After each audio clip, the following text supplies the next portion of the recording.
Hello students, आशा है कि आप लोग स्वस्थ होंगे। पिछले लेक्चर में हमने ये जो कंटिन्यूटी से रिलेटेड एक्सरसाइज 5.1 है, इसके कुछ क्वेश्चंस को सॉल्व किया था। अब आज जो है ये क्वेश्चन नंबर 7 है। इसी सीक्वेंस में हम क्वेश्चन नंबर 7 को सॉल्व करेंगे। यहां पर क्या है question, find the all points of discontinuity of f x if f x is equal to mod x plus 3 if x less than or is equal to minus 3, mod fx is equal to minus 2x if minus 3 less than x less than 3, fx is equal to 6x plus 2 if x greater than 3। तो हमें क्या करना है इस question में, इसमें जो function है मल्टीपल डिफाइंड फंक्शन है, अलग अलग रेंज पर x लेस देन -3 पर इसका अलग डेफिनेशन आ रहा है, x -3 से +3 के बीच में इसका fx इक्वल टू -2x हो रहा है, और 3 से बड़ा करने पर fx इक्वल टू 6x + 2 हो जा रहा है। तो ये फंक्शन का जो टाइप है या इसका नेचर है, या हम यूं कहें कि इसकी जो डेफिनेशन है वो चेंज हो रही है। कहां पर हो रही है? -3 पर चेंज हो रही है, क्योंकि x -3 से लेस पर ये अलग है, x -3 से ग्रेटर पर ये अलग है। तो इस तरीके से, और -3 से +3 के बीच में ये एज इट इज है, और +3 से आगे जाने पर फिर ये डेफिनेशन इसकी फिर से चेंज हो गई है। तो इसमें चेक करना है कि ये जब फंक्शन का ग्राफ बनेगा तो इसमें डिसकंटिन्यूटी कहां कहां पर आएगी, अर्थात ये ग्राफ जब आप बनाओगे तो कहां कहां पर किस पॉइंट पर आपको पेन हटा करके ग्राफ बनाना पड़ेगा। तो इसमें सबसे पहले हम डिसकंटिन्यूटी को चेक करने के लिए यही देखेंगे कि ये कहीं, इसकी कंटिन्यूटी को चेक करेंगे, फिर ये जानेंगे कि ये कहीं पर तो इसकी कंटिन्यूटी फेल तो नहीं हो रही। जहां पर ये कंटिन्यूअस नहीं होगा तो वहां पर हम बोल देंगे कि ये इस जगह पर डिसकंटिन्यूअस है। तो सारे डिसकंटिन्यूटी के पॉइंट इसके चेक करने हैं हमको। तो रफली पहले हमारे लिए बेहतर होगा कि हम इसका हल्का सा ग्राफ बनाने की कोशिश करें। तो कैसे यहां पर हम इसको करते हैं, देखिए रफली कि जैसे f x is equal to mod x plus 3, f x is equal to है मॉड एक्स प्लस 3। ये कब है? यदि एक्स आप -3 से लेस लेते हैं, if x less than or is equal to -3। अब इसमें देखिए इसका ग्राफ, इस हिस्से का ग्राफ कैसे बनेगा, मतलब -3 से पीछे को ग्राफ कैसे बनेगा।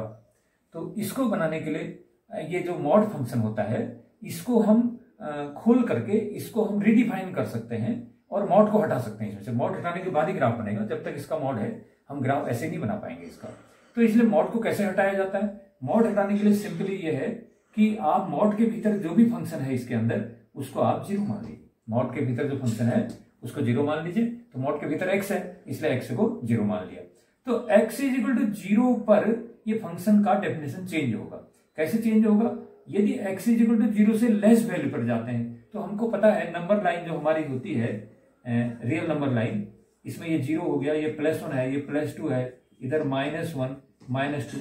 तो x इज इक्वल टू 0 के लेफ्ट में, x इक्वल टू 0 से लेस वैल्यू पर ये नेगेटिव होगा। x इक्वल टू 0 से लेस वैल्यू पर ये फंक्शन जो है, ये x 0 से लेस पर x की वैल्यू नेगेटिव होगी। x की वैल्यू नेगेटिव होगी तो ये f x equal to mod x plus 3, तो ये कह रहा है कि x चाहे नेगेटिव हो, x चाहे पॉजिटिव हो, लेकिन आपको x की पॉजिटिव वैल्यू लेनी पड़ेगी मॉड का मतलब। तो इसलिए ये मॉड फंक्शन को रिडिफाइन करना, मॉड हटाने का रूल बता रहे हैं कि मॉड के भीतर जो आपके फंक्शन लिखा हुआ है उसको 0 मान लीजिए। अब x इज इक्वल टू 0 के लेफ्ट तरफ, यानी x से छोटी वैल्यू के लिए इसको -x के बराबर मान लीजिए, मॉड को हटा लीजिए।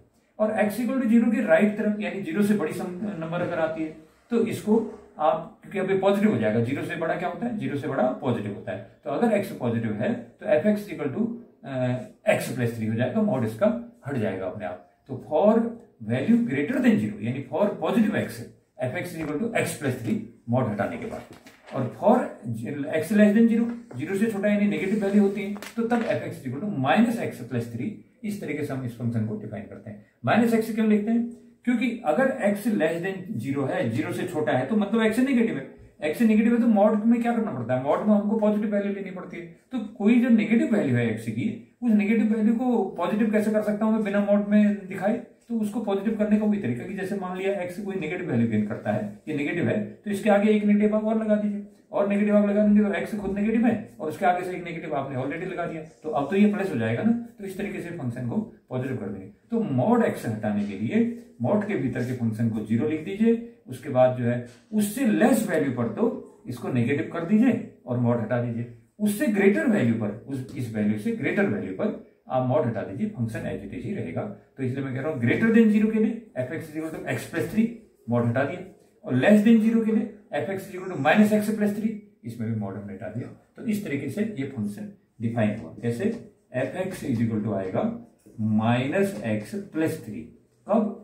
यदि एक्स 0 से लेस आप ले रहे, और f x is equal to होगा प्लस एक्स प्लस 3 यदि एक्स की वैल्यू आप 0 से बड़ी या 0 के बराबर ले रहे, ये है। लेकिन ये जो फंक्शन डिफाइन है, देखिए f x is equal to mod x plus 3, तो ये तो x less than minus 3, x is equal to minus 3, x less than minus 3 के लिए डिफाइन है। और ये कहता है कि 0 से छोटा कुछ भी, 0 से छोटी कोई भी वैल्यू एक्स की हो, उस समय f x is equal to minus x plus 3 हो जाएगा।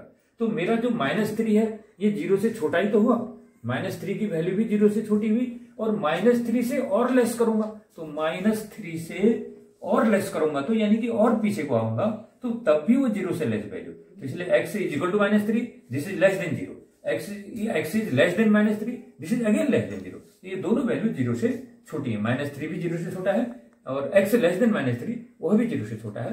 तो इसलिए ये एक्स लेस देन माइनस 3 पूरे के लिए ये फंक्शन जो है क्या माना जाएगा? माइनस एक्स प्लस 3 माना जाएगा, क्योंकि मैं माइनस 3 से पीछे हूं, यानी कि 0 से पीछे हूं।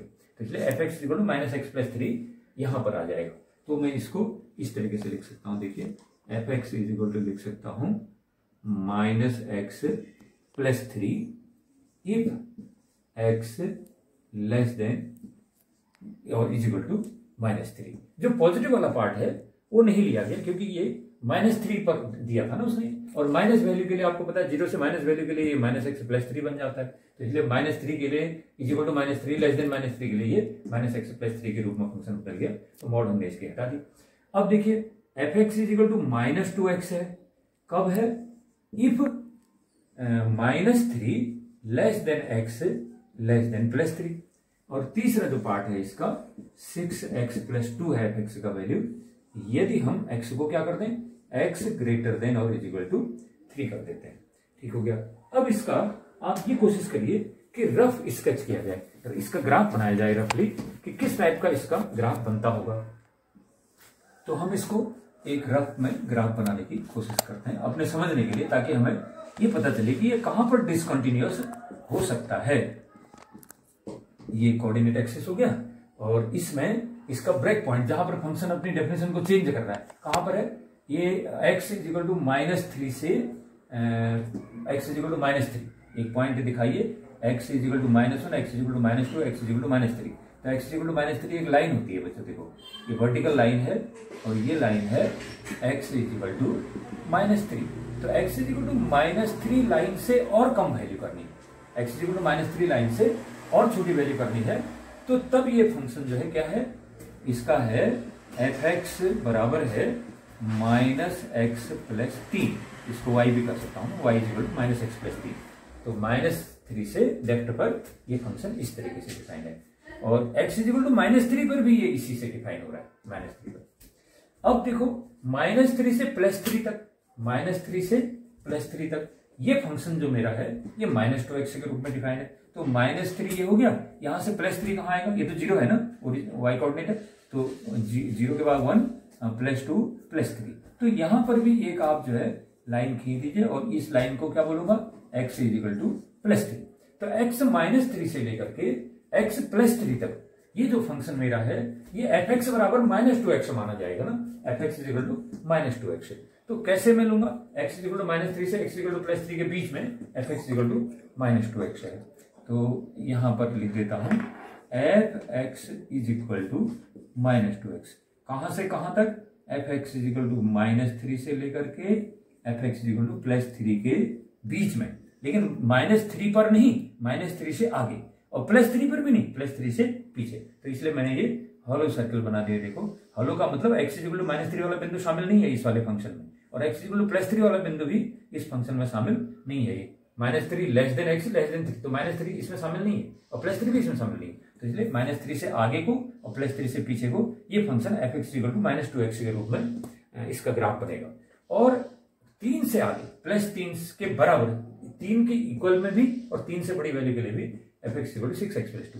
तो देखिए यहां पर ये खुद x इक्वल टू 3 भी इसमें शामिल है और 3 से बड़ी चीज भी शामिल है।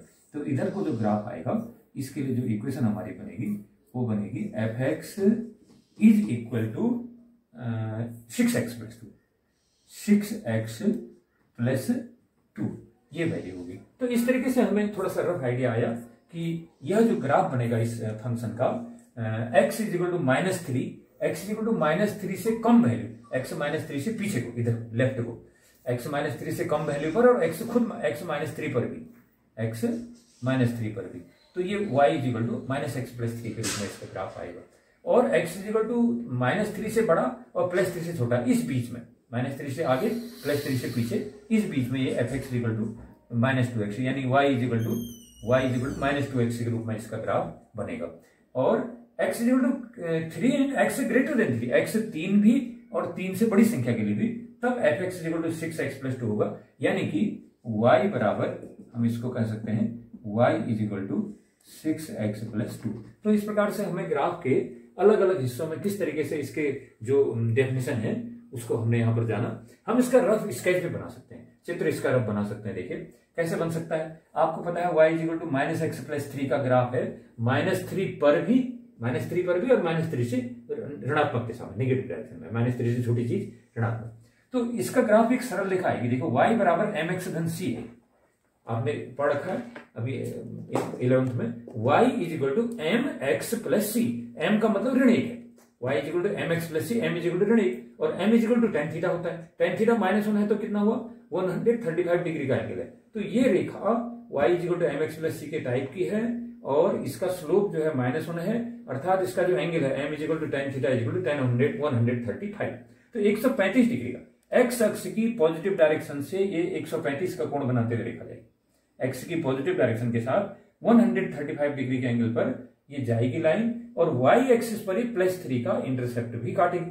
y is equal to mx+c, y पर इंटरसेप्ट +3 बनेगा और x अक्ष के साथ ये लाइन -135 डिग्री का एंगल पॉजिटिव डायरेक्शन से बनाते हुए जाएगी और x इज इक्वल टू -3 से पीछे को जाएगी। तो x -3 ये पॉइंट है। देखिए तो अब ये कह रहा है कि y इंटरसेप्ट कितना होना चाहिए इसका, ये लाइन का y इंटरसेप्ट होना चाहिए +3। तो कहां होगा +3, ये हो गया +1 +2 +3, मान लिया +3 यहां पर है। तो इस सीध में है ये लाइन और ये लाइन बनेगी 135 के एंगल पर। तो 135 का एंगल कैसा होता होगा, ये ऐसा होता होगा 135। अगर समझ लीजिए कि यहां पर ये 90 हो गया, 135 ये ऐसे जाएगी लाइन।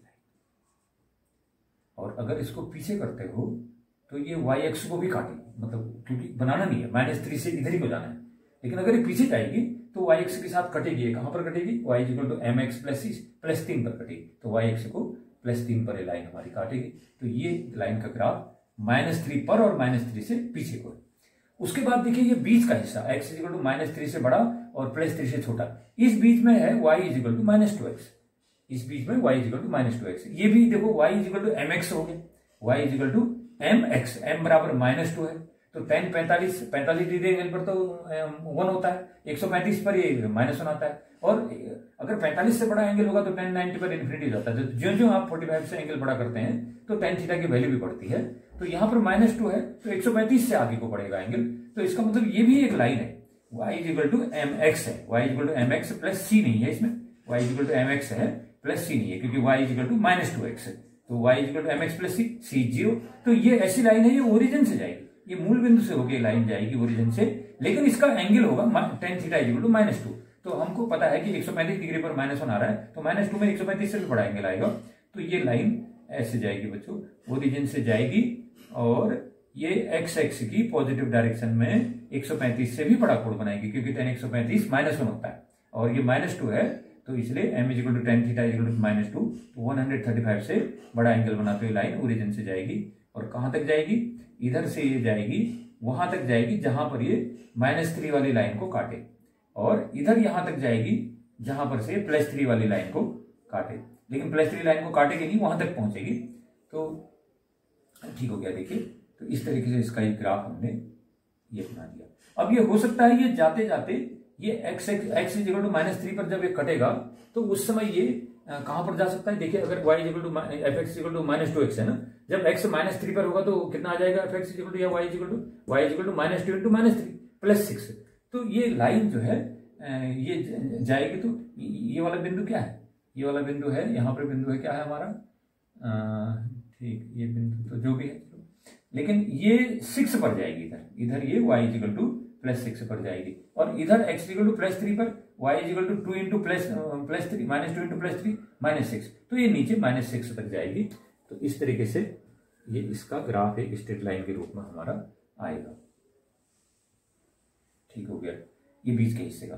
अब इस हिस्से का ग्राफ जो दाहिने तरफ है इसका y इक्वल टू 6x + 2, 3 से बड़ी संख्या होने पर, तो तब y equal to 6x + 2, y equal to mx + c हो गया। देखिए y equal to mx + c, तो m इक्वल टू +6 है, और +6 है तो इसका मतलब tan 90 इंफिनिटी होता है, लेकिन ये m equal to tan theta equal to 6 है, तो इसका मतलब ये 60 डिग्री से तो बड़ा है, tan 60 इक्वल टू √3 आता है, 60 से बड़ा एंगल है, लेकिन 90 से छोटा है क्योंकि tan 90 पर इंफिनिटी आता है। तो ये लाइन है, ये भी लाइन है y equal to mx + c, लेकिन ये x एक्सिस की पॉजिटिव डायरेक्शन में 90 से छोटा कोण बना रही है, लेकिन 60 से 75 से बड़ा कोण बना रही है, और y एक्सिस पर इंटरसेप्ट इसका +2 है, तो y एक्सिस पर इंटरसेप्ट +2, y एक्सिस ये है मेरा, इस पर इंटरसेप्ट +2 बनाते हुए जाएगी लाइन। देखिए ये कुछ इस टाइप से लाइन जाएगी, और इससे आगे यहाँ पर से आगे +2 का इंटरसेप्ट बनाते हुए, यहाँ तो आएगी नहीं लाइन ना, इससे आगे कोई जाएगी, लेकिन सीध उसकी रहेगी ताकि ये पीछे करने पर y पर +2 इंटरसेप्ट भी काट सके।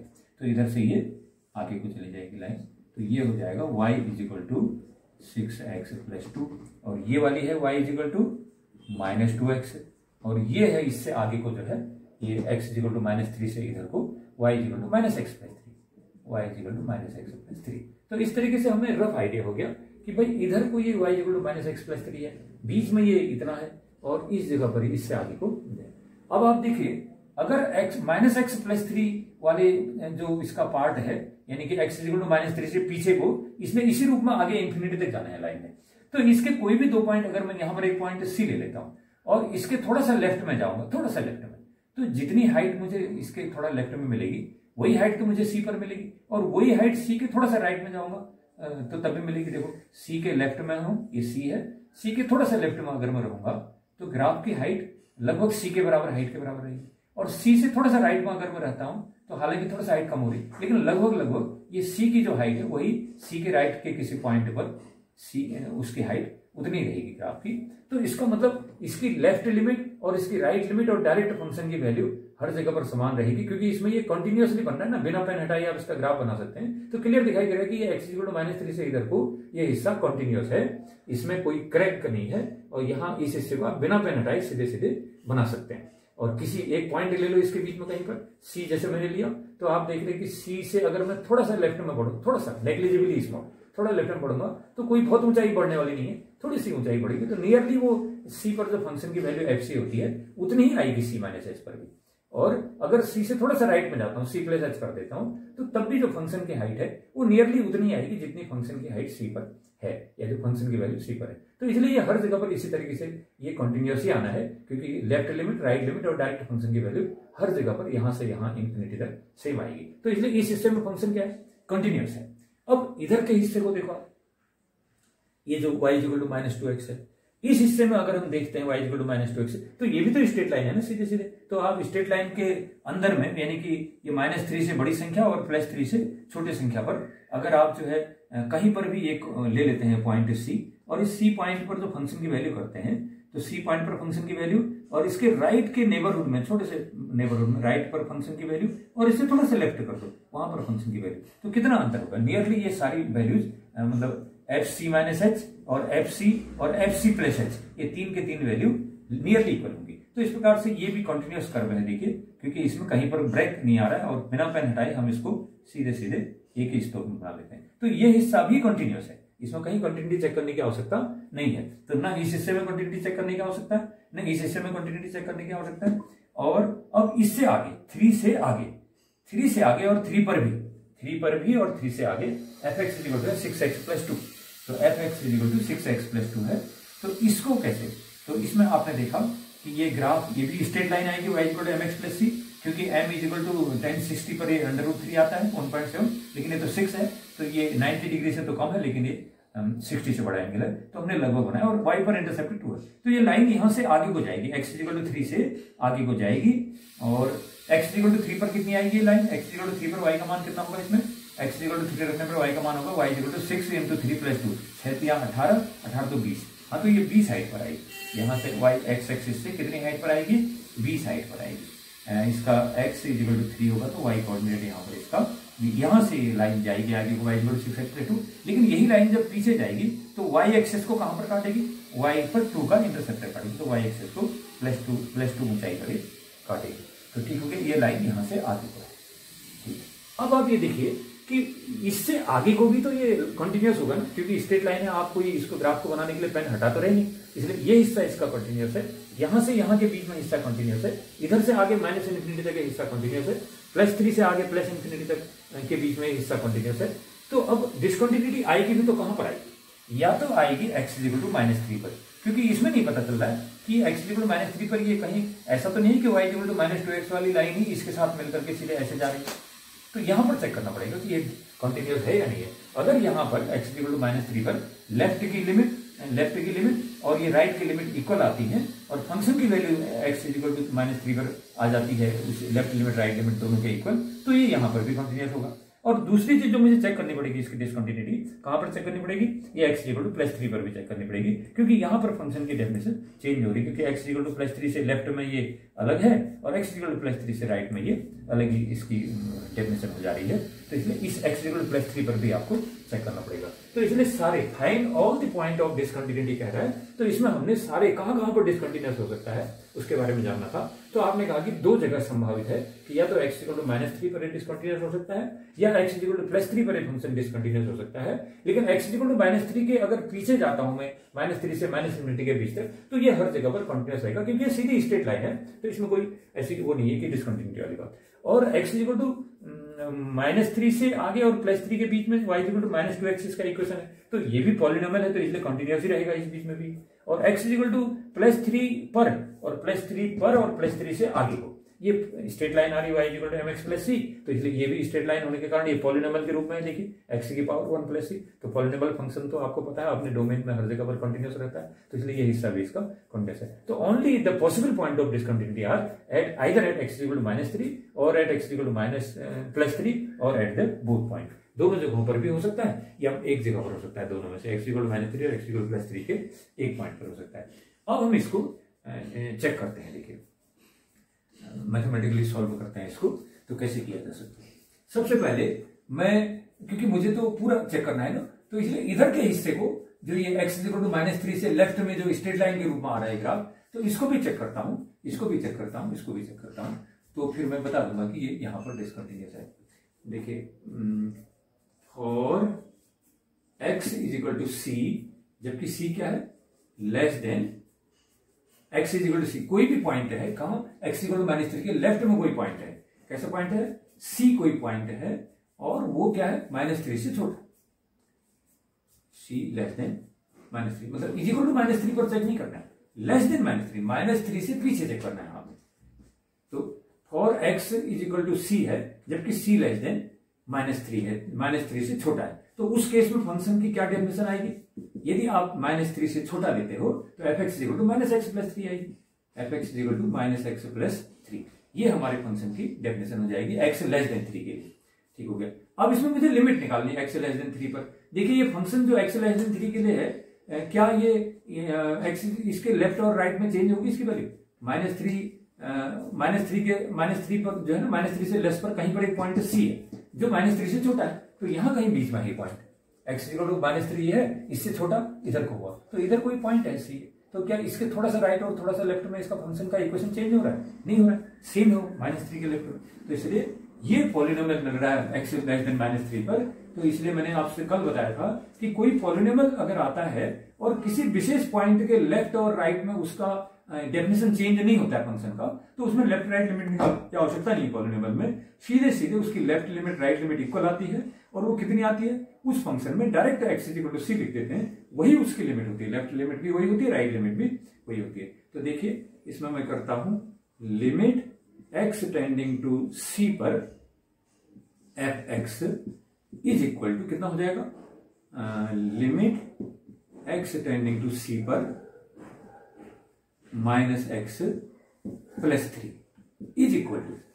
अब एक्स टेंडिंग टू सी पर माइनस, ये तो पॉलिनोमियल है, पॉलिनोमियल में आपको पता है कि left limit right limit equal आएगी और वो डायरेक्ट सी लिख के आएगी, तो माइनस सी प्लस 3 ये इसका वैल्यू है, इसका limit direct left limit is minus C plus 3, right limit is also minus C plus 3 if c is less than minus 3, यदि सी माइनस 3 से छोटा है।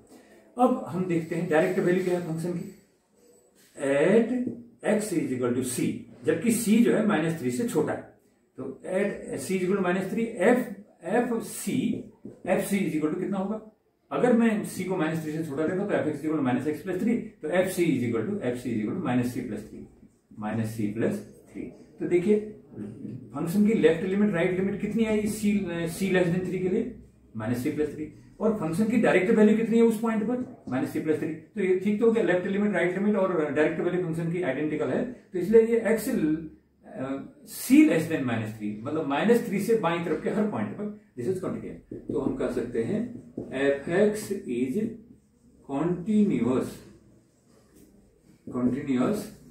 For all x less than minus 3, minus 3 से छोटे सभी वैल्यूज के लिए ये फंक्शन कंटिन्यूअस है, इसमें डिसकंटिन्यूटी नहीं है। हम ग्राफ से भी क्लियर देख रहे हैं, सीधी रेखा है और बन जा रहा है, तो इसलिए वैसे भी हमने देखा प्रैक्टिकली कि अगर सी कोई पॉइंट है एक्स माइनस 3 से पीछे लेस पर सी कोई पॉइंट है, तो उस सी पॉइंट पर फंक्शन की वैल्यू क्या है, f x equal to minus 3 से लेस वाले पर माइनस एक्स प्लस 3 है, और ये हम देख रहे हैं कि सी से अगर मैं थोड़ा सा राइट को जाता हूं या सी से थोड़ा लेफ्ट को जाता हूं तो फंक्शन यही रहेगा, चेंज नहीं होगा, इसलिए पॉलिनोमियल फंक्शन है, देखिए एक्स की घात 1 है, तो पॉलिनोमियल फंक्शन होने के कारण इसकी left limit right limit same रहेगी यहाँ पर, और वो कितनी आ जाएगी, सीधे सीधे फंक्शन में एक्स इक्वल टू सी लिख के मिलेगी, तो लिमिट एक्सटेंडिंग टू सी पर F x is equal to limit extending to सी पर minus x plus 3 is equal to minus C plus 3, ये हो गया। और what is the direct value of function, direct value भी तो यही है, F C is equal to minus C plus 3, तो इस तरीके से हमने देखा कि left limit is equal to right limit is equal to minus C plus 3 and direct value is also minus C plus 3 for all values less than minus 3, तो f x is continuous for all x minus 3। अब दूसरी चीज है कि इस हिस्से पर तो हमने चेक कर दिया माइनस 3 से इंफिनिटी तक, अब ये माइनस 3 से प्लस 3 के बीच में, ये भी हमें ग्राफ से तो पता चल रहा है कंटिन्यूअस है, लेकिन हम इसको कॉपी में ऐसे दिखाएंगे, देखिए अब चेक करता हूं, for minus 3 less than x less then 3, तो यहां पर इसकी कंटिन्यूटी को चेक करता हूं, तो यहां पर फंक्शन का क्या डेफिनेशन है कि माइनस 3 से बड़ा हो लेकिन प्लस 3 से छोटा हो, उस जगह पर एफ एक्स को क्या माना जाएगा, उस जगह पर एफ एक्स को माइनस 2x माना जाएगा, f x is equal to minus 2x। अब क्या ले लीजिए, कोई पॉइंट चुन लीजिए जो माइनस 3 से तो बड़ा होगा लेकिन प्लस 3 से छोटा होगा, तो let c is a point, x is equal to c is a point, वो क्या है, x is equal to c, this is a point, और ये पॉइंट कैसा है, ये पॉइंट ऐसा है कि ये किसको बिलोंग करता है, ये बिलोंग करता है कि हम इसको ऐसे लिख सकते हैं, लेट माइनस 3 लेस देन सी लेस देन प्लस 3, ये सी एक पॉइंट है, x is equal to C such that x is equal to c is a point such that x is equal to c is a point such that minus 3 less than c less than 3, तो c की value minus 3 से तो बड़ी है लेकिन plus 3 से छोटी है, उसके बीच में है कहीं पर c, तो तब देखिए यहां पर फंक्शन क्या है इस वैल्यू के लिए, F x equal to minus 2x है, माइनस 3 से प्लस 3 के बीच में कोई भी हो f x equal to minus 2x है, तो मैं यहां पर F x equal to minus 2x है, माइनस 3 से प्लस 3 के बीच में, तो ये पॉलिनोमियल तो है, ये पॉलिनोमियल है, तो क्या मैं इसकी सी पर लेफ्ट लिमिट निकालूं, एफ सी माइनस निकालूं और एफ सी प्लस निकालूं फिर डायरेक्ट वैल्यू निकालूं, नहीं, पॉलिनोमियल फंक्शन है और सी के लेफ्ट में भी यही रहेगा और सी के राइट में भी यही रहेगा, क्योंकि माइनस 3 से प्लस 3 के बीच में हर जगह पर इसने इतना ही रहना है, तो सी के लेफ्ट में भी यही रहेगा, सी के राइट में भी यही रहेगा, डेफिनेशन चेंज नहीं कर रहा है, इसलिए आप डायरेक्ट लिमिट कर सकते हो, लेफ्ट राइट करने की आवश्यकता नहीं है, तो लिमिट एक्स टेंडिंग टू सी पर F x is equal to limit x tending to सी पर माइनस 2x, लेफ्ट के लिए भी यही होगा, राइट के लिए भी यही होगा, तो इज इक्वल टू कितना हो जाएगा, अब इसमें रख दूंगा सीधे क्योंकि पॉलिनोमियल फंक्शन है, एक्स की पावर 1 है तो पॉलिनोमियल, तो इसलिए डायरेक्ट सी लिख के आ जाती है, पॉलिनोमियल की लिमिट डायरेक्ट सी लिख दीजिए इसमें, तो क्या हो गया इसका माइनस 2c आ गया, माइनस 2c। अब हम देखते हैं direct value, what is direct value, f c for this range what is the direct value of function f C is equal to -2c। तो क्या देखा आपने कि उसकी -3 से +3 के बीच में कोई भी पॉइंट अगर सी होगा तो उस पर फंक्शन की लिमिट भी -2c है और डायरेक्ट फंक्शनल वैल्यू भी -2c है। तो हम कह सकते हैं एफ एक्स इज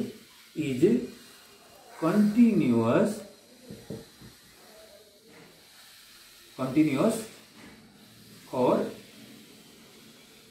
या एट ओपन इंटरवल -3 to +3, इस रेंज में भी ये कंटिन्यूअस है। अब आगे बता कि +3 पर और +3 से आगे इसका नेचर क्या है। +3 और +3 से आगे इसका नेचर क्या है। For x is equal x greater than 3 is equal to 3 पर चेक नहीं करना। जैसे मैंने यहां पर x इज इक्वल टू -3 पर चेक नहीं किया था, यहां पर x इज इक्वल टू +3 पर भी मैं चेक नहीं करूंगा। +3 पर तो वो पॉइंट हो जाएगा, +3 से आगे।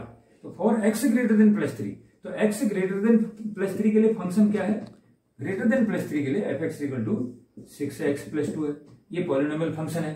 तो 3 से बड़े, तो 3 से बड़े किसी भी जगह पर अगर मैं यहां पर कोई पॉइंट सी लेता हूं तो आपको पता है कि 3 पर तो मैंने जाना नहीं है, 3 से आगे हूं मैं और -∞ के पीछे हूं। तो सी पर जो फंक्शन की वैल्यू आएगी, सी से थोड़ा लेफ्ट में जाने पर जो फंक्शन की वैल्यू आएगी, सी से थोड़ा सा राइट में चले जाऊंगा नेबरहुड में तो फंक्शन की वैल्यू आएगी। These 3 values will be same. तो इसलिए ये कंटिन्यूटी से शो करेगा। तो मैं इसको प्रूव करके ऐसे दिखाता हूं। देखिए एफ एक्स ग्रेटर देन 3 पर एफ एक्स 6x + 2 है। तो अब limit x tending to c पर F x is equal to limit x tending to c पर 6x + 2। लेफ्ट लिमिट लूंगा तब भी यही फंक्शन रहेगा, राइट लिमिट लूंगा तब भी यही रहेगा, क्योंकि c के लेफ्ट में भी वही लाइन है और c की राइट में भी वही लाइन है, बदल तो रहा है, इसलिए सेम फंक्शन। तो left limit right limit same. तो limit x tending to c पर 6x + 2। तो रख दीजिए कितना, क्योंकि ये पॉलिनोमियल है। देखो पॉलिनोमियल किसको कहते हैं, जिसमें x की पावर है इंटीजर, पॉजिटिव इंटीजर होती है या 0 होती है। तो ये this is a polynomial. So what will be the limit, directly put x equal to c। तो 6c + 2 this is the left limit as well as the right limit of the function. अब देखिए what is the direct value of function at this point fc is equal to 6c + 2, क्योंकि direct value fc is equal to 6c + 2। तो देखिए limit भी वही है और direct value भी वही है। तो limit x tending to c पर F x is equal to fc। तो इससे क्या प्रूव हुआ, x 3 से बड़ी संख्याओं के लिए फंक्शन कंटिन्यूअस है। तो एफ एक्स इज कंटिन्यूअस और ऑल x ग्रेटर देन 3। तो ये चीजें तो हम प्रूव कर चुके हैं कि x लेस देन 3 के लिए कंटिन्यूअस है, x -3 से +3 के बीच में कंटिन्यूअस है, x ग्रेटर देन 3 के लिए कंटिन्यूअस है। तो डिसकंटिन्यूअस कहां पर है, अब केवल 2 ही पॉइंट तो बचे, x इज इक्वल टू -3 या x इज इक्वल टू +3, यहीं पर ये डिसकंटिन्यूअस हो सकता है। अब हम इन 2 पॉइंट पर चेक करेंगे। तो 2 पॉइंट पर कैसे चेक होगा, देखिए अभी ये फंक्शन कंटिन्यूटी इसका। तो for x is equal to -3, अब -3 पर मैं चेक करता हूं फंक्शन को। तो x इज इक्वल टू -3 को देखिए, -3 के लेफ्ट में इसका अलग फंक्शन का टाइप है और x इज इक्वल टू -3 के राइट साइड में जाता हूं तो y is equal to -2x हो जा रहा है। x इज इक्वल टू -3 के लेफ्ट में जा रहा हूं तो y is equal to -x + 3 और इधर y is equal to -2x। तो अलग अलग है, तो इसलिए लेफ्ट लिमिट अलग आएगी और right limit x is equal to -3 पर अलग से आएगी। तो देखिए left hand limit at x is equal to -3। What is the left limit at x is equal to -3? This is equal to limit x tending to c minus पर आप मान लीजिए यहां पर let x is equal to c, ये कोई number है, कहां पर है ये, x is equal to 3 है, हाँ 3, c तो 3, left limit x is equal to -3, तो limit x tending to -3 minus पर एफ एक्स। तो देखिए -3 से छोटी वैल्यू के लिए फंक्शन क्या है, -x + 3। तो लिमिट x टेंडिंग टू -3 और एफ एक्स की वैल्यू -x + 3 ये हो जाएगा। अब रख दीजिए इसमें, क्योंकि ये पॉलिनोमियल आ गया तो पॉलिनोमियल में तो लेफ्ट लिमिट राइट लिमिट सब सेम होती है और डायरेक्ट वैल्यू भी बराबर होती है, तो रख दीजिए इसमें। तो ये हो जाएगा -3 + 3, x को -3 लिख दिया मैंने, तो कितना हो गया यहां पर 6 आ गया इसका लेफ्ट लिमिट। देखिए अब right hand limit at x is equal to -3। तो एक्स इक्वल टू -3 पर इसकी राइट हैंड लिमिट कैसे आएगी? तो this will be is equal to limit x tending to -3 plus पर एफ एक्स। तो limit x tending to -3 plus पर F x की क्या वैल्यू लिखूंगा? क्या वैल्यू है एफ एक्स की -3 से बड़े मान के लिए? तो -3 से बड़े मान के लिए F x is equal to -2x है, इज इक्वल टू -2x है। तो x is equal to -3 plus पर F x equal to -2x। फिर पॉलिनोमियल आ गया, देखिए। तो इसमें लेफ्ट लिमिट करो, ये तो राइट लिमिट है ना, तो राइट करो चाहे लेफ्ट करो, वैल्यू सेम आती है। और कितनी आती है? फंक्शन की डायरेक्ट वैल्यू उसमें लिख के आ जाती है। तो कितनी हो जाएगी? -2 इंटू -3 -3 है। तो कितना हो गया? +6 आ गया। तो देखिए x इज इक्वल टू -3 पर लेफ्ट लिमिट +6 है और राइट लिमिट +6 है। ऑल्सो अब आप ले लीजिए f-3। अब f-3 कैसे निकलेगा? f-3 तो उसकी डेफिनेशन में क्या था? f-3 यहां पर निकलेगा। देखिए fx is equal to -x+3 पर, fx is equal to -x+3 पर f-3 निकलेगा। तो व्हाट इज f-3? तो -x+3 में रखूंगा मैं। ऑल्सो f-3 ना, f-3 इज इक्वल टू हो जाएगा -3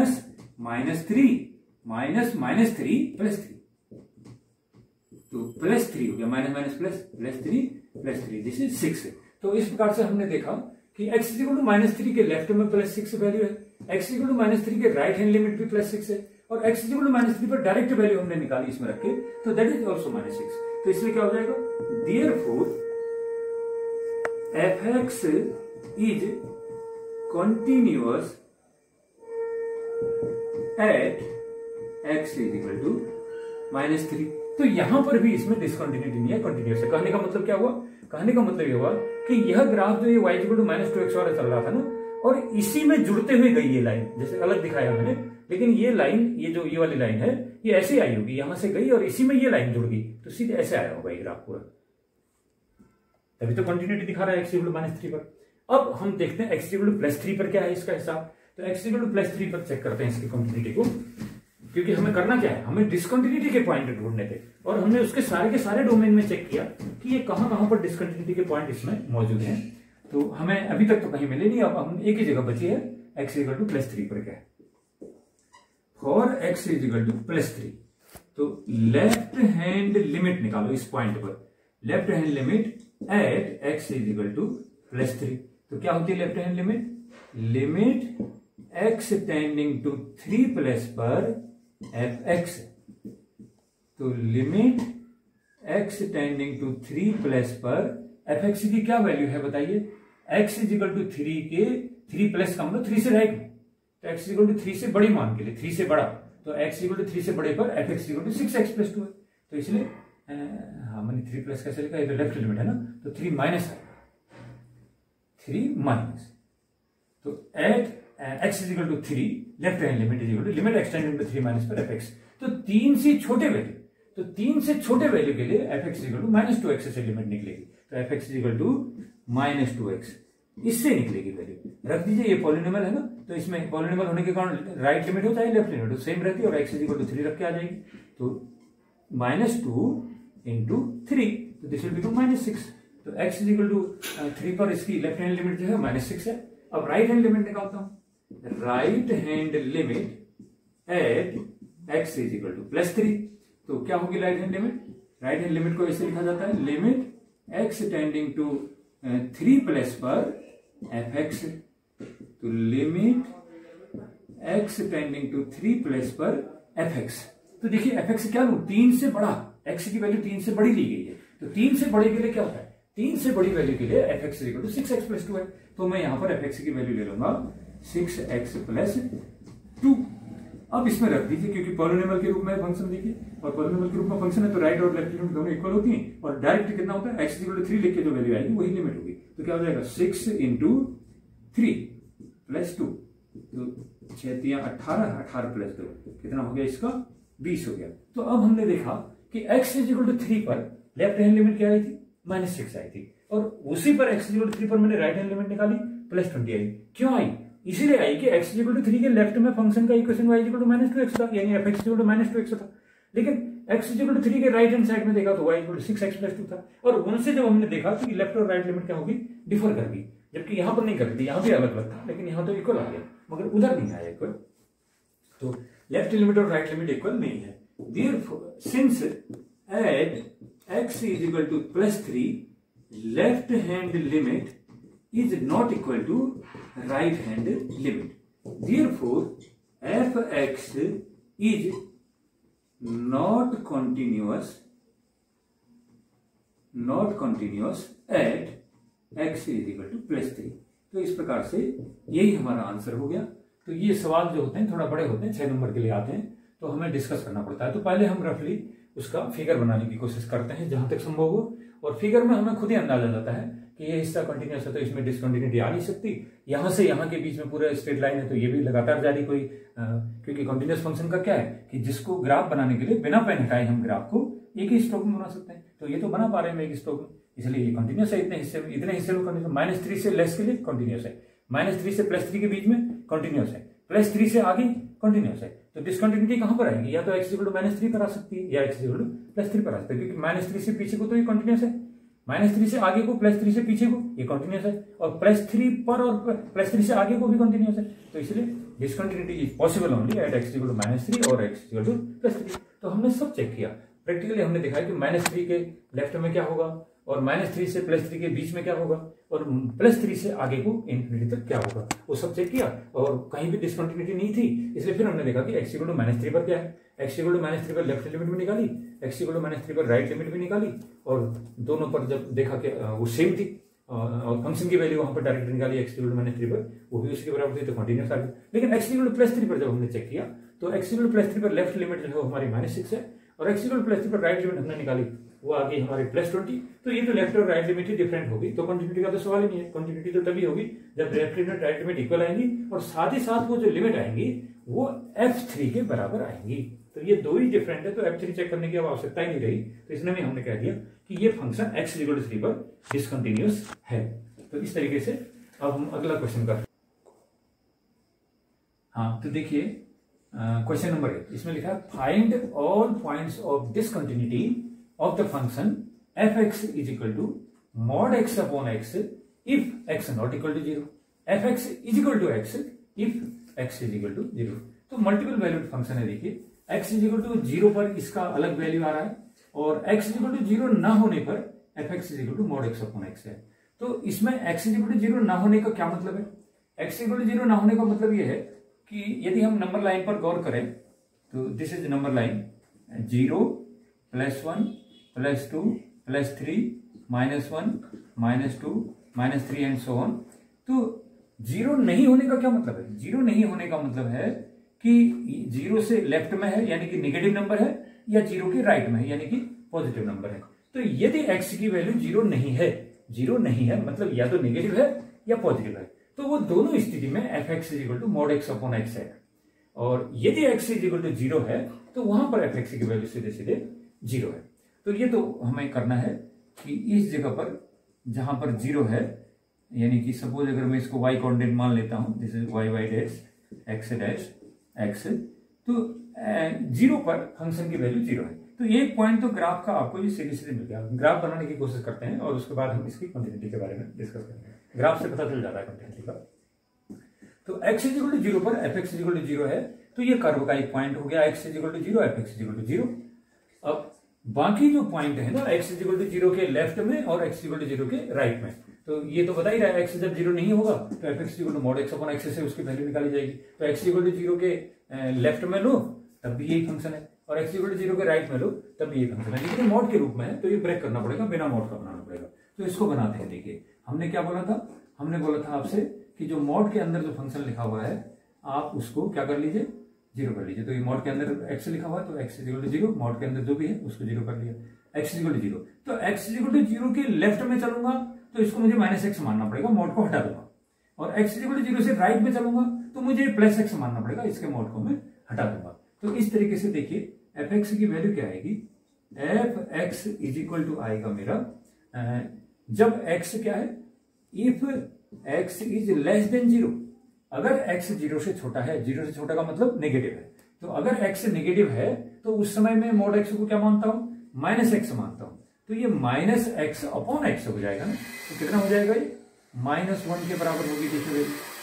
यदि एफ एक्स को मैं 0 ही मान लेता हूं, एक्स को 0 मान लेता हूं, तब f x is equal to 0 है, equal x is equal to 0। और यदि मैं एक्स को पॉजिटिव मानता हूं 0 के राइट में, यदि मैं एफ एक्स को पॉजिटिव मानता हूं तो mod x is equal to plus x हो जाता है। तो ये plus x upon x is equal to +1 हो गया। तो इस तरीके से मैंने इस फंक्शन को, मोड फंक्शन के मोड को हटा के उसको रिडिफाइन कर दिया है। कैसे डिफाइन किया मैंने आपसे, क्योंकि मोड के अंदर जो आपके पास फंक्शन है, जो वेरिएबल है, उसको 0 के बराबर कर दीजिए। x इक्वल टू 0 मिला, तो x इक्वल टू 0 के लेफ्ट में जाओगे, इससे कम वैल्यू पर जब जाओगे तो इसको आपको मोड हटा दोगे, इसको -x मान लोगे, ये -x अपॉन x हो जाएगा, मोड हट जाएगा, ये -1 हो गया। और x इक्वल टू 0 के राइट में जाओगे, यानी प्लस वैल्यू पर जाओगे, 0 के राइट में प्लस वैल्यू, तो प्लस वैल्यू के लिए क्या हो जाएगा, ये प्लस एक्स अपॉन एक्स हो जाएगा, ये +1 हो जाएगा। और x इक्वल टू 0 पर ही जाओगे तो उसने बताया है एफ एक्स इक्वल टू 0। तो इस प्रकार से एफ एक्स इक्वल टू -1 हो गया if x less than 0, f x equal to +1 हो गया if x is greater than 0, और एफ एक्स इक्वल टू 0 हो गया if x is equal to 0। ये फंक्शन हमको मिल गया, मोड 20 का हट गया। अब हम इसमें इसका ग्राफ बनाने की कोशिश करते हैं रफली। देखो x से छोटे वैल्यू के लिए, x से छोटे वैल्यू के लिए एफ एक्स इक्वल टू -1 है, तो x से छोटे value, sorry x equal to 0 से छोटे वैल्यू, x इक्वल टू 0 से छोटे वैल्यू के लिए ये f x equal to -x है। तो 0 से छोटा क्या होता है, जैसे आपका -0.5 है, -0.8 है, तो हर जगह एफ एक्स इक्वल टू -0.1 लेता हूं, तो -0.1 पर एफ एक्स इक्वल टू -1 आ जाएगा। -1 कहां होता है, नीचे हुआ ये -1, y coordinate negative, f x equal to y होता है, y नेगेटिव, तो इसलिए एफ एक्स इक्वल टू -1 है, -0.1, x equal to -0.1, f x equal to -1, x equal to -1, f x equal to -1, x equal to -2, f x equal to -1, क्योंकि सारे negative value, x के सारे negative value के लिए F x -1 ही रहेगा। तो इसलिए चाहे x इक्वल टू -1 ले लो, एफ एक्स -1 आएगा, x इक्वल टू -2 ले लो, एफ एक्स -1 आएगा। तो इस प्रकार से एफ एक्स की वैल्यू -1 ही रहेगी अगर x नेगेटिव है, ठीक है, इन्फिनिटी तक जाएगा ग्राफ। लेकिन क्या x इक्वल टू 1 पर भी ये -1 है, नहीं, x इक्वल टू 1 पर नहीं। तो इसका मतलब ये है कि जो एफ एक्स इक्वल टू -1 वाली जो वैल्यू है, जो x लेस देन 0 के लिए है, ये x इक्वल टू 0 के लिए नहीं है। तो इस लाइन पर, ये जो लाइन बन रही है, इस लाइन में x इक्वल टू 0 वाली वैल्यू शामिल नहीं है, इसलिए मैंने इसको ये ओपन सर्किल के रूप में दिखा दिया। ठीक हो गया, ये मेरा 0 है। उसके बाद देखता हूं मैं x इक्वल टू 0 पर फंक्शन की वैल्यू क्या है, ये तो 0 है, तो इसलिए ये पॉइंट खुद फंक्शन का हो गया x इक्वल टू 0 पर। अब x इक्वल टू 0 के राइट में, ये नहीं लिखा मैंने, sorry, if x is greater than 0, x is equal to 0 के बड़ी वैल्यू के लिए, तो x इक्वल टू 0 की बड़ी वैल्यू क्या होती है, पॉजिटिव वैल्यू। तो हर पॉजिटिव वैल्यू के लिए F x equal to +x है। तो यदि मैं x इक्वल टू 0 के राइट में जाता हूं, यानी कि मैं +0.1 लेता हूं, +0.1 लूंगा तो मेरा एफ एक्स कितना आएगा, +1 आएगा, +1 इधर हो जाएगा पॉजिटिव डायरेक्शन में y में, तो ये +1 आ जाएगा। और अगर मैं x को 0.2 लेता हूं, +0.2, तब भी एफ एक्स इक्वल टू मेरा +1 आएगा, ये +1 आएगा। x इक्वल टू 1 ले लो तो तब भी एफ एक्स +1 आएगा, क्योंकि सारी पॉजिटिव वैल्यू के लिए इसने +1 ही आना है। तो इस तरीके से ये ग्राफ जो है हमारा इधर को चला जाएगा इन्फिनिटी तक, कुछ भी वैल्यू ले लीजिए, एफ एक्स विल बी +1 होंगे, ठीक हो गया। और x इक्वल टू 0 पर ही यहाँ पर है। क्या इसमें एफ एक्स इक्वल टू जो +1 वाला है, इसमें भी x इक्वल टू 0 वाली वैल्यू भी शामिल है, नहीं, x 0 कोऑर्डिनेट से रिलेटेड पॉइंट यहाँ पर नहीं है, तो इसलिए यहाँ पर भी आप क्या बना दीजिए, ओपन सर्कल बना दीजिए। मतलब ये x इक्वल टू 0 वाला जो पॉइंट है वो इससे नहीं निकाला जा सकता है, और x इक्वल टू 0 वाला जो पॉइंट है वो इससे भी नहीं निकाला जा सकता है, इससे भी नहीं निकाला जा सकता है। वो x इक्वल टू 0 पर तो एफ एक्स सीधे सीधे 0 है, तो x इक्वल टू 0 से आगे ये है इसका, क्या है इसका मान है एफ एक्स इक्वल टू +1, और x इक्वल टू 0 के लेफ्ट में इसकी वैल्यू है f x equal to -1, f x का मतलब y इक्वल टू -1, यहाँ पर भी एफ एक्स का मतलब y इक्वल टू +1, और x इक्वल टू 0 पर एफ एक्स इक्वल टू 0 है, मतलब y इक्वल टू 0। अब इसमें हमें ग्राफ तो हम बना चुके हैं इसका, देखिए ये है ग्राफ का हिस्सा, एक हिस्सा ये है, और ओरिजिन पर, ठीक ओरिजिन पर ये 0 के बराबर है। तो खुद ही आपको दिखाई दे रहा है कि ये फंक्शन डिसकंटिन्यूअस कहां पर है। यदि आप इस फंक्शन का ग्राफ बनाना चाहते हो तो बिना पेन हटाए कहां तक बन सकता है, यहां से ये ग्राफ बिना पेन हटाए यहां तक तो जा सकता है, लेकिन इस जगह पर आपको पेन हटा करके जंप करके यहां पहुंचना है, ये भी ग्राफ का पॉइंट है, फिर जंप करके यहां पहुंचना है, ये भी ग्राफ का पॉइंट है, इससे आगे फिर आप कंटिन्यूअसली जा सकते हैं। तो क्लियर दिखाई दे रहा है कि यहां पर है इसमें क्रैकिंग या ब्रेकिंग, और इसी जगह पर ये डिसकंटिन्यूअस है। तो ये ग्राफ से क्लियर हो जा रहा है कि x इक्वल टू 0 पर फंक्शन मेरा डिसकंटिन्यूअस है। मेरे सारे डिसकंटिन्यूटी के पॉइंट चेक करने थे। आपको पता है इधर तो कोई डिसकंटिन्यूटी आएगी नहीं क्योंकि ये तो कांस्टेंट फंक्शन है, और आप किसी पर भी निकालो, इसके लेफ्ट हैंड साइड में अगर निकालो, जैसे x इक्वल टू c कोई पॉइंट है तो इस पॉइंट के लेफ्ट में जाओ तब भी आपको जो है -1 ही मिलेगा, इसके थोड़ा राइट में चले जाओ तब भी f(x) इक्वल टू -1 मिलेगा ना। ये तो कांस्टेंट फंक्शन है। आप किसी पॉइंट c के लेफ्ट में जाते हैं तब भी f(x) -1, और अगर c पॉइंट के थोड़ा सा राइट में जाते हैं, c प्लस h करते हैं तब भी f(x) इक्वल टू -1, तो तब तो कंटिन्यूस है। तो सारे पॉइंट पर कंटिन्यूस है। ऐसे इधर राइट में अगर कहीं पर एक पॉइंट से c ले लेता हूँ तो देखिए यहाँ पर फंक्शन की वैल्यू fc जो है वो +1 के बराबर है, तो c से नीचे पीछे fc -h करूंगा वो भी +1 आएगा, fc प्लस h करूंगा वो भी +1 आएगा। तो मतलब ये लेफ्ट लिमिट, राइट लिमिट और डायरेक्ट फंक्शन वैल्यू सब 1 है इसमें, तो इसलिए ये इधर को तो कंटिन्यूस है, इधर को भी ये कंटिन्यूस है। तो डिसकंटिन्यूटी केवल पॉसिबिलिटी कहां पर है, only at x equal to 0। ये इसको करने से आया, तो मुझे इसलिए अब वहीं पर डिसकंटिन्यूटी को चेक करूंगा। ग्राफ तो दिखाएगा कि x इक्वल टू 0 पर डिसकंटिन्यूस है, लेकिन मैथमेटिकली इस बात को हम प्रूव करने की कोशिश करते हैं। देखिए अब तो कैसे चेक करूंगा, मैं x इक्वल टू 0 के लेफ्ट साइड में दिखाऊंगा कि ये कंटिन्यूस है, मैं x इक्वल टू 0 के राइट साइड में x ग्रेटर देन 0 के लिए भी दिखाऊंगा कि ये सब जगह पर कंटिन्यूस है, फिर मैं दिखाऊंगा x इक्वल टू 0 पर ये कंटिन्यूस नहीं है। तो तब ये सारे पॉइंट हमारे चेक हो जाएंगे और कहां कहां डिसकंटिन्यूटी मैं उसको बता सकता हूं।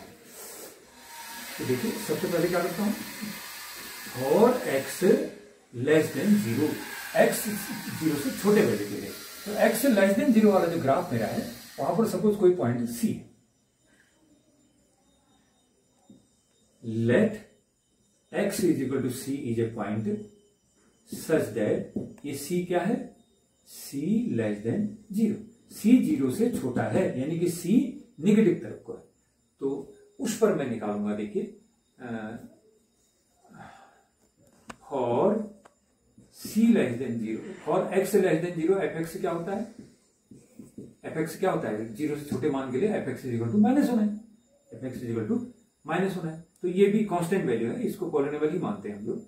तो अब आप देखिए इसका limit x tending to c पर, limit x tending to c पर f(x) से निकालूंगा, तो limit x tending to c पर -1 को निकालूंगा, तो ये तो -1 ही रहेगा ना, इसमें x है ही नहीं, हम रखेंगे कहां पर, तो इसलिए ये -1 के बराबर हो गया। तो इसमें इसमें लेफ्ट और राइट लिमिट की कोई जरूरत नहीं, ये कांस्टेंट फंक्शन है ना, f(x) इक्वल टू -1 है, x इक्वल टू 0 के लेफ्ट में, तो इसलिए c कोई वैल्यू है जो 0 के लेफ्ट में ही है, c कोई वैल्यू है जो 0 के लेफ्ट में है, इसलिए आपने कहा कि f(x) इक्वल टू -1 रहेगा हर जगह पर। तो इसलिए उस जगह पर, क्योंकि ये कांस्टेंट फंक्शन है, x इसको -1 इंटू x की पावर 0 भी कर सकता हूं, तो इसलिए पॉलिनोमियल है। पॉलिनोमियल होने के कारण इसकी लेफ्ट लिमिट भी वही रहेगी, राइट लिमिट भी वही रहेगी, और कितनी रहेगी वो direct x equal to c लिखने से मिलती है, लेकिन यहाँ कोई वेरिएबल है ही नहीं, इसलिए -1 ही रहेगी उसकी लेफ्ट लिमिट, राइट लिमिट दोनों उसकी f(x) की -1 रहेगी। और what is direct value of function at x equal to 0, sorry at x equal to c, at x equal to c fc equal to -1, वो भी -1 रहेगा, क्योंकि अगर c नेगेटिव है तो fc इक्वल टू -1। तो क्या हो गया, ये हो गया हमारा कि कोई भी अगर पॉइंट नेगेटिव में है तो उसके लिए फंक्शन का लिमिट और फंक्शन की डायरेक्ट वैल्यू सेम है। तो therefore limit x tending to c पर f(x) is equal to direct value of function है c। तो therefore f(x) is continuous at c less than 0, 0 से छोटे सभी मानों के लिए कंटिन्यूस है। अब मैं चेक करूंगा कि ये 0 के लेफ्ट में तो कंटिन्यूस हो गया, अब देखा जाएगा कि 0 के राइट में क्या है, x इक्वल टू 0 से राइट हैंड साइड में फंक्शन क्या है। तो for c x is equal to c greater than 0, c जो है इस समय पॉजिटिव है, 0 से बड़ा है, तो 0 के राइट साइड में कहीं पर कोई पॉइंट c है, तो क्या वहां पर भी फंक्शन कंटिन्यूस आता है, तो उसको चेक करने के लिए मैं क्या करूंगा, देखिए for x equal to c, तो क्या रखा जाएगा f(x) उसके लिए, अगर हमारा c जो है यानी x की वैल्यू 0 से बड़ी है तो 0 के राइट में है, तो उस समय f(x) इक्वल टू +1 रखा जाएगा, f(x) equal to +1। So what will be, this is a constant function, ये कांस्टेंट फंक्शन है तो इसकी वैल्यू हमेशा 1 ही रहेगी, चाहे लेफ्ट लिमिट हो चाहे राइट लिमिट हो, कुछ भी हो तो 1 रहेगी। तो सीधे मैं कह सकता हूं limit x tending to c पर f(x) is equal to limit x tending to c पर 1 इज इक्वल टू 1 होगी। देखो right limit is 1, left limit is 1 because it is constant function. अब उसके बाद डायरेक्ट वैल्यू फंक्शन की निकाली, also F C. What is F C? C क्या है? सी 0 से बड़ा है, पॉजिटिव 0 से बड़ा, इसलिए एफ सी इक्वल टू 1 हो जाएगा। 0 से बड़े वैल्यू के लिए f c equal to 1, f c equal to 1। तो देखिए इसकी लिमिट भी 1 है और वैल्यू भी 1 है, तो therefore f x is continuous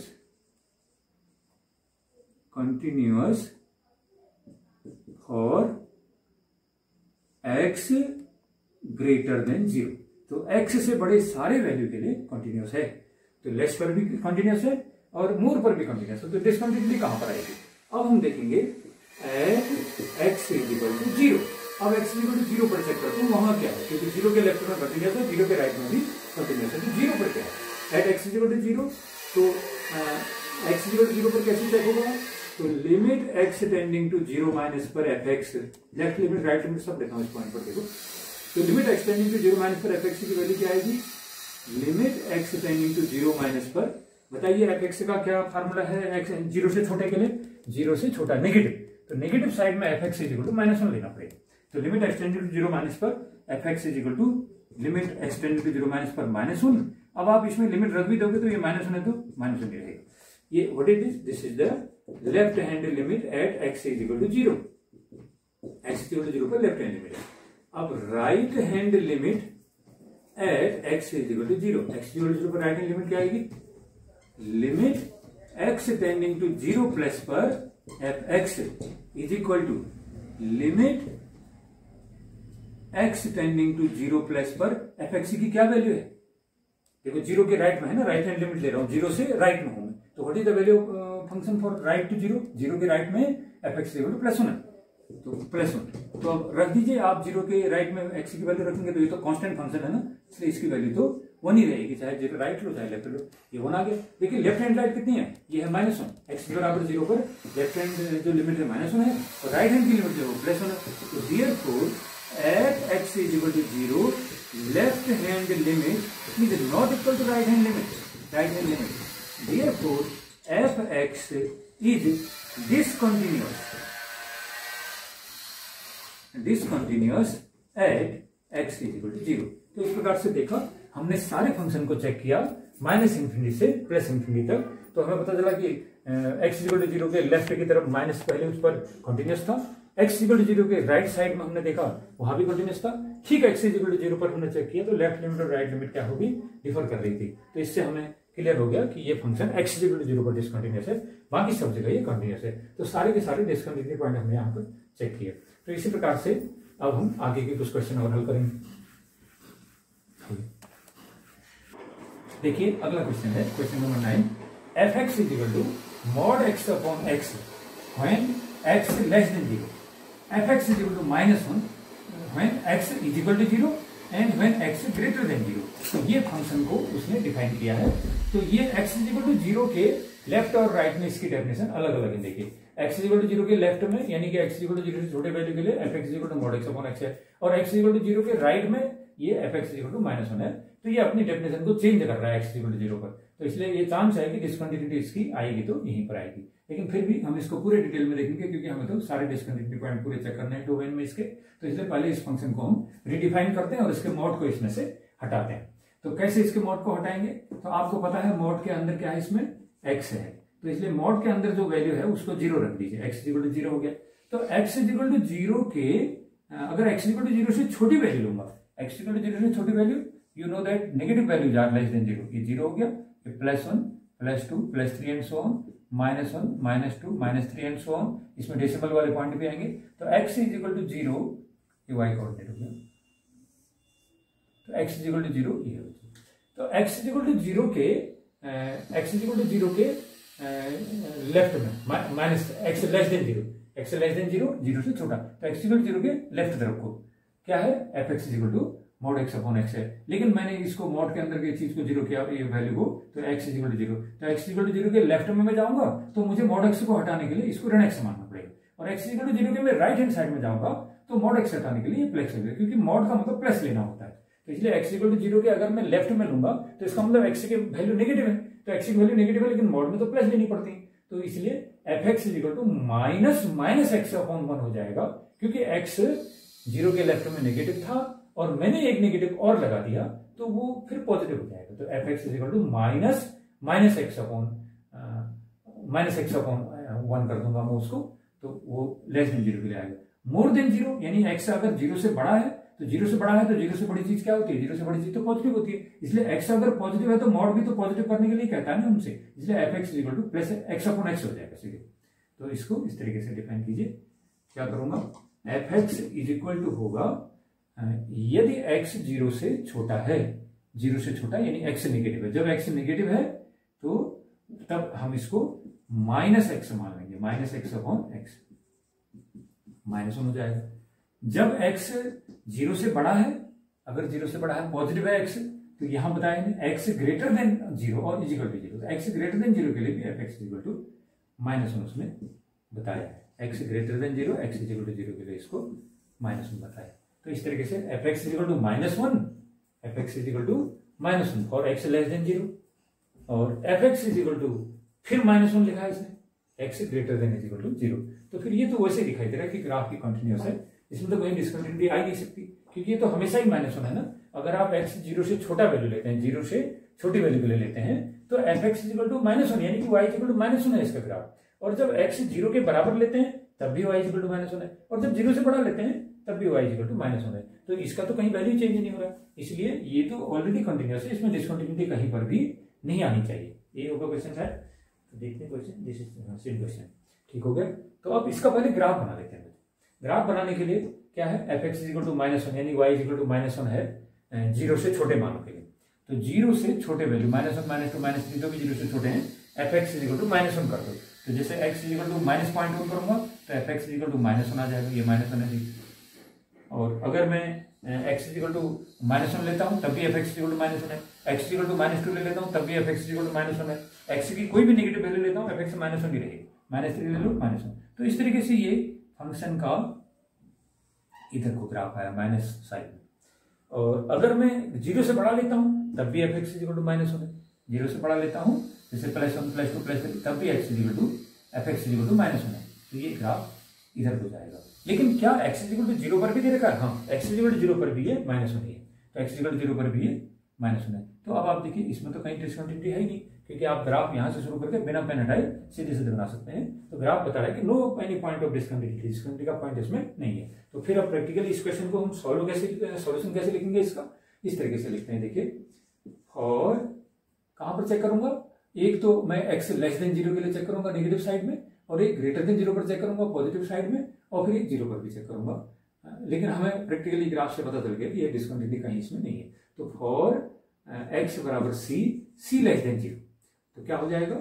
limit x tending to सी पर F x is equal to limit x tending to सी पर -1, क्योंकि सब जगह -1 है, फंक्शन -1 है, तो एक्स इक्वल सी पर -1। अब कांस्टेंट फंक्शन है तो तुम एक्स को कुछ भी ले लो, उसने -1 ही रहना है।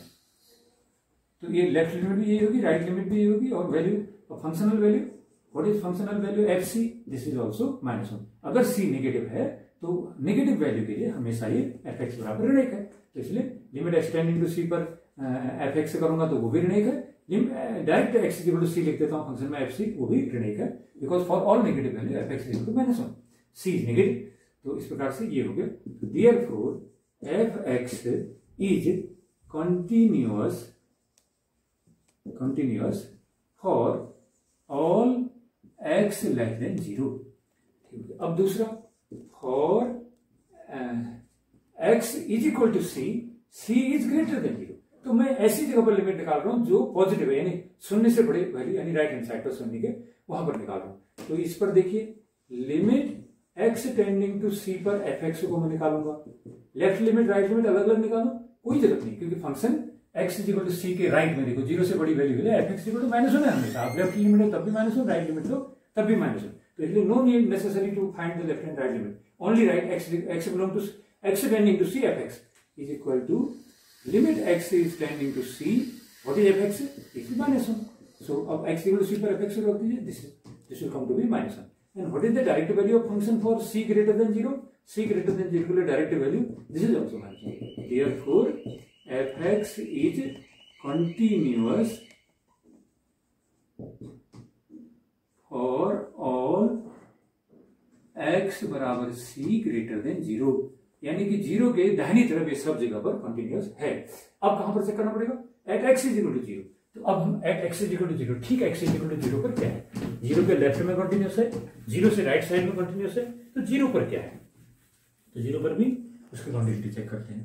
Eight x is equal to 0, तो x इज इक्वल टू 0 पर लिमिट x टेंडिंग टू 0 पर fx कितना आएगा?